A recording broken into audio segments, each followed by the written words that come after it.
Yang membuat kamar khusus Ratu Pantai Selatan, apakah benar itu sosok Ratu Pantai Selatan yang mendatangi mereka? Jadi kayak gini ya Mas, saya sebelum juga saya minta maaf gitu, yang mungkin ya itu karena gini, waktu saya sebelum saya saya ini awalnya gini, karena saya ini sering dibully, sering nazulimi gitu ya dulu dari tahun 2006 sampai ke 2018. Nah jadi 2018 itu saya itu sempat berkomunikasi sama abang saya di Jakarta gitu, masih sahabatnya gitu sama Bang Haji Mandra gitu. Nah jadi beliau ini yang berdua ini, beliau Bang Haji Mandra sama Bang Tisna ini, dia kuat mau mengajak saya ke kamarnya Putri Pantai Selatan itu yang beradanya di Bekasi gitu, yang ada di Pelabuhan Ratu gitu.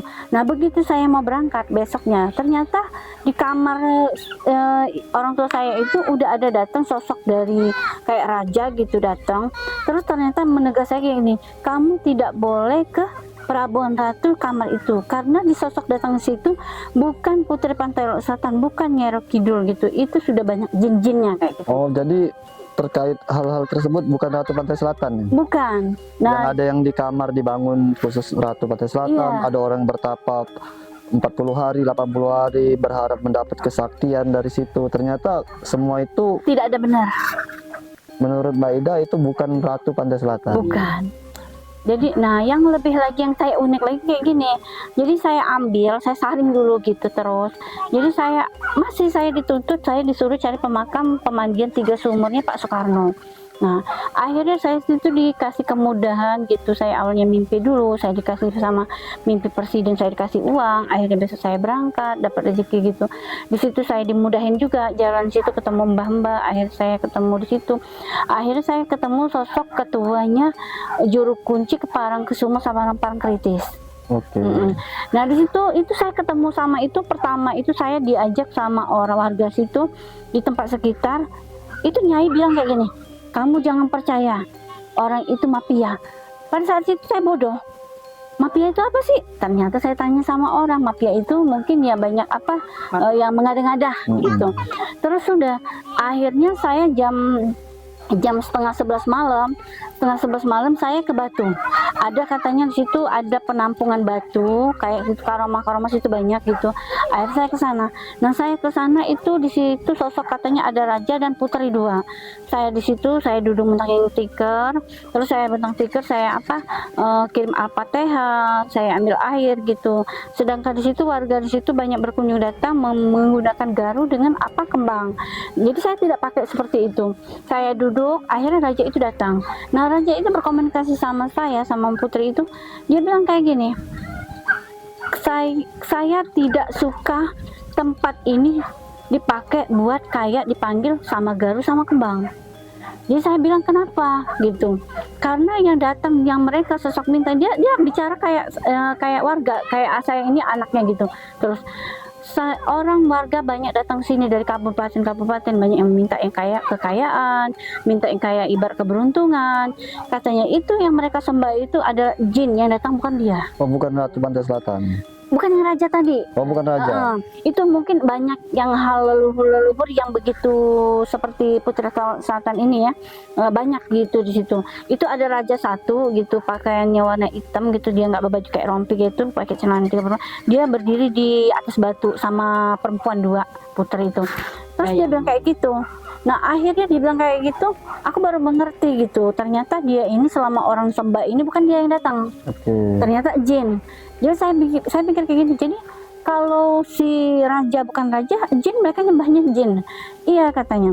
Jadi kalau mereka dikabul, dia bilang sama saya, kalau setiap orang meminta ya dikabulin gitu. Kayak tapi urusannya mati nanti dia sama si Gunung Kidul. Oke, ini pertanyaan selanjutnya. Apakah Mbak Ida ini semenjak diikuti Ratu Pantai Selatan, apakah Mbak Ida bisa mengobati orang yang dikirimin santet atau gangguan mistis, gangguan gaib? Apakah kemampuan itu Mbak Ida miliki? Yang itu saya memang memiliki. Setelah saya pulang dari mandi 3 sumur itu, terus saya mandi 3 sumur itu, ada yang kejadian juga aneh ini. Saya kan pulang itu naik pesawat itu mau jatuh tapi nggak jatuh. satu itu. Oh, pesawat mau jatuh nggak jadi jatuh. Jadi pertama itu gini, pertama kami mau pulang, pesawat itu udah naik, mati langsung turun. Pesawat apa itu? Kalau nggak salah pesawatnya itu Lion. Lion.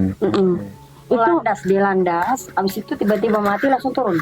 iya, tapi mungkin belum naik bener tinggi belum ya gitu, langsung turun gitu, ngentak gitu.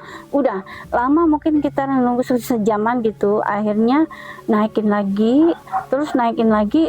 Saya kan mungkin terbangun tidur gitu, dan ternyata nggak pas, sudah mau nyampe di Palembang, mungkin nggak tahu kenapa pesawat itu akhirnya di atas itu kayak mau mati mendadak gitu, akhirnya muter langsung bluk langsung kayak gitu. Nah untung aja itu udah ke bawah, baru dia bluk langsung kayak gitu. Itu udah apa ini ya. Nah terus pulang dari situ, saya itu kanannya kayak gini, kenapa ada orang gitu mau minta tolong sama saya gitu, minta obatin. Saya bingung mau ngobatinnya pakai apa gitu.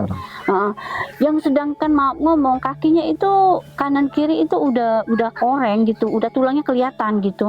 Mungkin dia bawa ke rumah sakit itu udah dipotong kali ya. Nah pagi-pagi dia minta obatin, katanya mungkin jodoh gitu. Saya kan bingung mau diobatin pakai apa gitu. Terus saya berkomunikasi sama si Nyai. Kata si Nyai, kamu bisa. Lalu aku pakai bilang apa?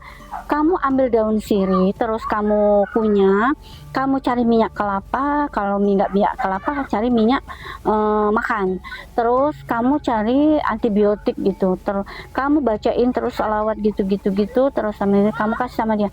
Gue sampai bingung, apakah bisa sih seperti kayak gini hanya dimakan terus gitu dikasih nama orang? Iya. Kan aneh kan? Tapi saya namanya berusaha, saya coba, namanya itu mungkin amanah gitu. Tapi alhamdulillah begitu saya kasih, nggak usah nunggu 2-3 hari gitu, itu udah kering. Nah terus orang itu minta bikinin lagi, terus minta bikinin yang kedua kali. Nyai ini bilang, katanya kamu kasih sama orang yang kakinya patah. Nah jadi ada bapak-bapak gitu kakinya patah gitu, terus kakinya patah itu bertongkat, nggak bisa berdiri beneran gitu. Akhirnya saya bilang, wah mau nggak saya bikinin minyak gitu, ini pesan dari Nyai, kata Nyai kasih sama Uak, nanti Uak bisa jalan gitu. Nah alhamdulillah Uaknya ini percaya gitu, yakin. Uaknya yang percaya, saya yang takutan. Tapi pas Uak itu pakai 3 hari gitu, nggak nyampe seminggu, dia sampai nyebarin ke orang gitu, sampai tongkatnya dibuang gitu, dia bisa jalan. Jadi saya aneh, kok mukjizat. Jadi saya diajak ngomong di badan saya kayak gini, kamu senang kan kalau kamu ngelihat orang sehat? Saya mikir, siapa sih yang memang nggak senang kalau mukjizat Allah itu memang ada, tapi penuh dengan keyakinan kita gitu. Akhirnya saya belajar dari situ. Nah sampai dari situ sampai sekarang bahwa saya itu ke pengobatan gitu dan kebatinan itu memang saya hadapin dari Allah, itu memang luar biasa gitu ya. Memang Allah itu ya maha adil. Setiap Allah itu mengasih kita penyakit pasti ada obatnya. Benar. Dan banyak keahlian dan juga kemampuan Mbak Ida yang langsung dari Putri ya, atas petunjuk Putri. Oke, selanjutnya apakah Mbak Ida pernah menolong orang yang sudah disantet oleh dukun? Pernah. Jadi saya gini, pertama itu perempuan, dia itu hamil, perempuan katanya itu kena kanker, perutnya itu gede besar gitu, umur kayak 9 bulan gitu, mau meledak gitu. Jadi saya bingung, kok datang ini udah kurus, badannya kurus, kepalanya botak gitu ya, kasihan orangnya masih cewek itu masih perawan lah gitu, gadis ya. Nah akhirnya saya bingung mau nolongin dia ini kayak mana, tapi batin saya ngeliatin dia itu dalam perutnya itu udah busuk. Atas guna-guna itu? Iya, diguna-guna orang. Jadi karena dia yang bawanya orang tuanya gini, saya bilang gini, maaf itu Bu, saya bilang gitu, karena yang usus-usus di dalam perut dia itu udah busuk gitu. Jadi ibunya bilang, iya katanya anak saya ini sudah bawa ke dokter ke Jakarta gitu, Jakarta Selatan gitu, kanker karena ponis, karena makanya dokter nggak sanggup karena perutnya itu di dalam itu harus dikeluarin gitu, digenti sama pakai kantong. Jadi kantongnya itu di dalam luar gitu ya, di luar. Terus saya kaget. Jadi pas saya kaget itu saya bilang, jangan di kantong dari luar. Jadi gimana? Ibunya nangis gitu. Coba kita usahain dengan cara pengobatan saya gitu. Obatnya saya kunyah pakai yang tadi gitu, saya borein, terus saya suruh dia bore lagi pulang ke rumah, terus saya buatin obat rempah-rempah gitu ya. Selama 8 hari itu kempes. Yes. Perutnya itu. Jadi saya yang bingung, kok isi perutnya yang bengkak itu kemana? Saya nggak merasa apa ya, nggak merasa saya aneh, cuman saya merasa tuh kok heran. Tapi segala itu memang mukjizat Allah itu luar biasa. Satu itu. Kedua juga saya juga pernah nolongin orang ya yang selama ini nggak pernah, dia punya usaha nggak pernah terbuka, ditutupin orang gitu, sampai ibarat usahanya mau rubuh gitu. Itu nyawa saya sudah 3 kali gitu ngorban nyawa saya, tapi saya tetap, kalau saya sih gini, karena saya mungkin udah biasa ya, karena saya juga sudah udahlah lillahi ta'ala gitu. Saya ini kadang mentingin orang daripada diri saya, jadi saya nggak tahu akibatnya gitu. Jadi memang sudah pengalaman saya sudah luar biasa di situ. Terus saya sudah juga mengalami seperti itu, sudah ini yang lebih luar biasa juga, saya melawan pengen menolong Kak Jupe itu lebih luar biasa lagi. Tapi udah namanya sudah takdir gitu ya, Allah juga sudah berkehendak, namanya semua itu jalan rencana Allah semua gitu, semuanya ada batas gitu. Oke, terkait Jupe tadi itu meninggalnya karena apa? Itu kalau saya menelusuri, saya secara mata batin saya melihat itu dia itu sebenarnya gangguan. Ada orang yang tidak senang. Tidak senang dengan cara iri, itu beda. Jadi kalau lingkungan dengan iri mungkin ada orang sekitar teman. Ya, jadi terkait orang yang mengguna-guna Mbak Jupe itu kira-kira bisa disembuhin kemarin? Ilmunya dilawan maksudnya? Yang musuhnya? Iya. Ya itu kalau misalnya dari saya tepat waktu menolong dia mungkin bisa, tapi karena mungkin sudah jalannya, saya kan udah berusaha kan ngubungi RCTI, ngubungin Indosiar, kayaknya memang susah masuk telepon gitu. Terus saya terakhir minta tolong sama Bang Tisna dan konfirmasi ke Bang Haji Mandra gitu. Mungkin pada saat itu mungkin Bang Tisna juga kurang paham lah, kurang yakin ke saya gitu. Tapi setelah saya menolong Bang Tisna gitu kemarin ini baru Bang Tisna itu ada jiwa, tahu bener anak ini mah bener gitu. Nah tapi ya namanya udah terlambat gitu. Dan juga sih Kak Jupe ini kan bilang gimana, udah kayak orang bukan iri ya, kayak orang nggak senang gitu. Jadi pas sejak dari Kak Jupe itu ternyata saya melihat itu banyak, ternyata begitu dunia artis, dunia ini ternyata banyak yang saling yang selalu saling ini. Tapi makanya mereka itu ya mungkin ya nggak terlalu orang deket aja gitu ya, pasti yang ada selisih lah gitu. Cuma saya pernah yang kemarin itu yang saya ini gini ya Mas ya, saya nggak berani kalau membicarain orang kalau orang itu nggak masuk